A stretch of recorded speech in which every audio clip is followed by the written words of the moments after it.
सिडकोच्या वसाहतींमधील पंतप्रधान आवास योजनेतील EWS आणि LIG या घरकुलांच्या वाढीव किमतींच्या मुद्द्यावर आमदार विक्रांत पाटील यांनी विधानभवनाच्या पायऱ्यावर आंदोलन केलं। त्यांनी मंगळवारी विधानभवनाच्या पायऱ्यांवर उभं राहून सिडको विरोधात आक्रमक भूमिका घेतली। पंतप्रधान आवास योजनेतील घरांच्या वाढीव किमतींना अन्यायकारक आणि अस्वीकार्य म्हणत त्यांनी सरकारचं लक्ष वेधत सिडकोच्या कारभारातील तब्बल 12 विसंगती अधोरेखित केल्या। परवडणारं घर हे केवळ स्वप्न नाही तर नागरिकांचा घटनात्मक हक्क आहे। सिडको हा हक्क हिरावून घेत आहे। तळोजा, कळंबोली आणि खारघरमधील प्रकल्पांमध्ये म्हाडापेक्षाही जास्त दर आकारले जात असल्याचंही त्यांनी निदर्शनास आणलं। अद्याप विकसित न झालेल्या भागात एवढी अवास्तव किंमत का, असा प्रश्न त्यांनी विचारलाय। आमदार पाटील यांनी सिडकोच्या वाढीव किमतीत तात्काळ रद्द करण्याबाबत मागणी केली आहे।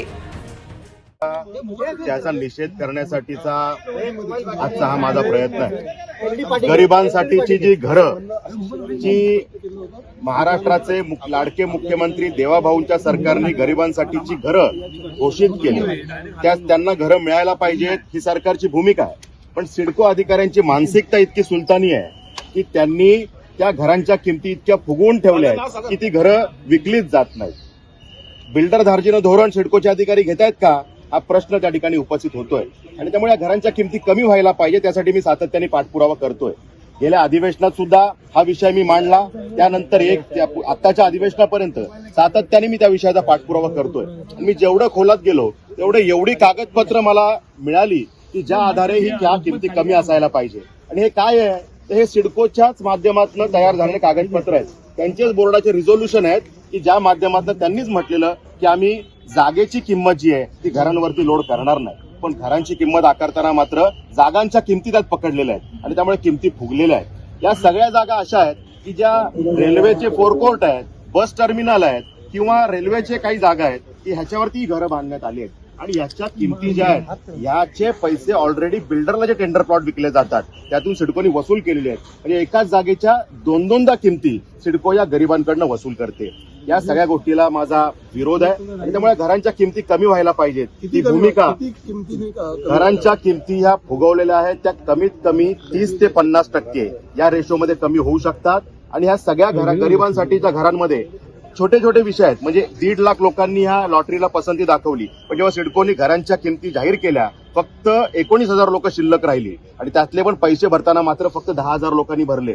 म्हणजे माझ्या पसंतीचं सिडकोचं घर हे योजनेचं नाव, पण पसंती कोणाची, कदाचित सिडको एमडीच्या पसंतीने ही सगळे कामं चालू आहेत, कारण लोकांनी तर पसंती दाखवली नाही, फक्त 10,000 लोक उरले। त्यामुळे हे विचित्र कारभार सिडकोने करून ठेवलाय आणि त्यामुळे मागेल त्याला घर, लॉटरीची गरजच नाही, घरं शिल्लक राहिली आणि त्यामुळे मागेल त्याला घर ही योजना झाली की काय, हा प्रश्न तयार झालेला आहे। हे बिल्डर धार्जिनं धोरण त्या ठिकाणी दिसतंय सिडकोचं, कारण आदरणीय मुख्यमंत्र्यांनी यामध्ये असं मागे म्हटलेलं आहे की जागेची किंमत तुम्ही गरिबांच्या घरासाठी पकडू नका, ती तुम्ही जागेची किंमत मायनस करा, कारण सिडकोच्या स्वतःच्या जागा आहेत।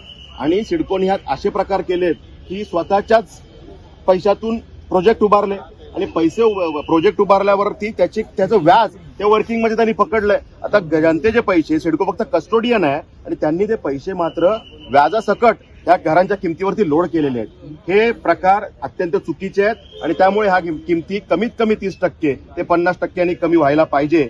यामध्ये आपण हे सगळे डॉक्युमेंट्स आणलेले आहेत आणि त्यामध्ये आपण बघू शकता की लँड प्राइसिंग पॉलिसी आहे, त्यानुसार पाण्याच्या आणि सगळ्या पायाभूत सुविधा पण सिडकोने दिल्या पाहिजे, पण त्या सुद्धा सिडको आज त्या गरिबांकडनं आकारते।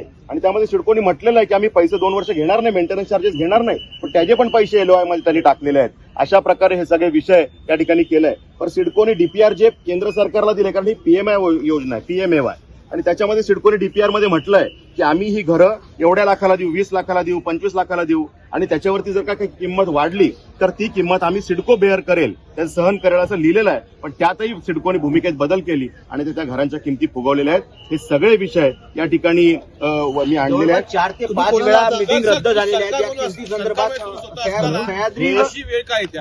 कारण सरकारची भूमिका इतकी चांगली आहे की गरिबांना घरं मिळाली पाहिजे। मुंबईतला माणूस मुंबईवरचा ताण लक्षात घेता कुठेतरी त्याला लांब जायला लागू नये म्हणून नवी मुंबईच्या आसपास ही घरं देण्याचं सरकारने ठरवलं, देवाभाऊंनी ठरवलं। आणि ते झाल्यानंतर मात्र त्याच्यामध्ये अशा किमती फुगवल्यामुळे ती गरीब घरं ही घेऊ शकत नाही, ही स्थिती तयार झालेली आहे। कोण दोषी कोण आहे? ह्याच्यामध्ये सिडकोचे अधिकारी दोषी आहेत, आणि त्यामुळे मुख्यमंत्री महोदयांनी ही घरं त्या ठिकाणी करण्याचा निर्देश दिले.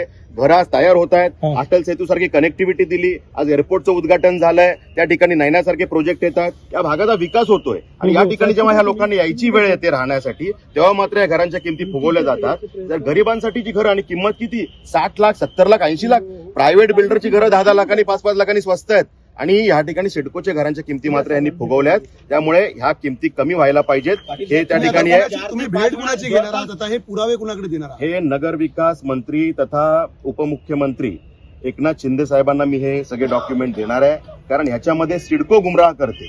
सगळे आमचे मुख्यमंत्री उपमुख्यमंत्री मोदयांची मानसिकता आहे की गरिबांचं कल्याण झालं पाहिजे, पण सिडको नेहमी गुमराह करते. सिडको सांगते आपण किंमत बरोबर लावली आहे.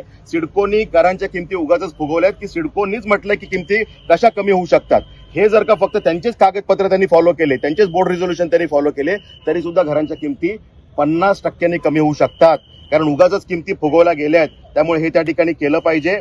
या ठिकाणी मला अजून हा मुद्दा सांगायचा आहे की बांधकाम खर्च जो आहे, जे बिल्डिंग बांधल्या गेल्या तो 14,000 करोडचा आहे आणि सिडको या गरिबांकडनं वसूल किती करते लॉटरीमधून 28,000 करोड. कशासाठी? सिडको काही प्रॉफिटेबल ऑर्गनायझेशन नाहीये. हायकोर्टाने ऑर्डरमध्ये म्हटलंय की CIDCO is non profitable organisation आणि म्हणून त्यांना इन्कम टॅक्स मधून सूट दिली आहे. सिडकोला इन्कम टॅक्स लागत नाही. सिडको कशासाठी प्रॉफिट घेते? म्हणजे स्वतःचे पैसे त्या जागेमध्ये कन्स्ट्रक्शन मध्ये वापरले म्हणून सिडको जर का त्याच्यावरती व्याज लावणार असेल, मला नाही वाटत कुठला बिल्डर पण हा विचार इतका करत असेल की माझे पैसे लावले म्हणून त्याच्यावरती व्याज आकारलं मी 2 वर्षाचं.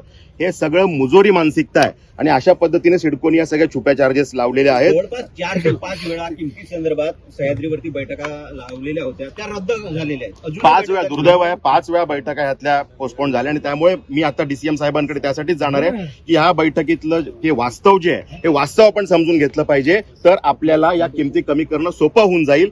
सिडकोचे अधिकारी गुमराह करतायत, त्यांनी गुमराह नाही केलं पाहिजे. त्यांचीच कागदपत्र घेऊन या घरांच्या किमती कमी केल्या पाहिजे आणि आमच्या गरिबांना न्याय दिला पाहिजे. यूट्यूबवर सुद्धा रायगड टाइम्स सर्च करा आणि पहा रायगडच्या कानाकोपऱ्यातील प्रत्येक बित्तम बातमी. आणि हो, लगेचच सबस्क्राईब बटनवर क्लिक करायला विसरू नका. रायगड टाइम्स, आपलं चॅनल, आपला आवाज.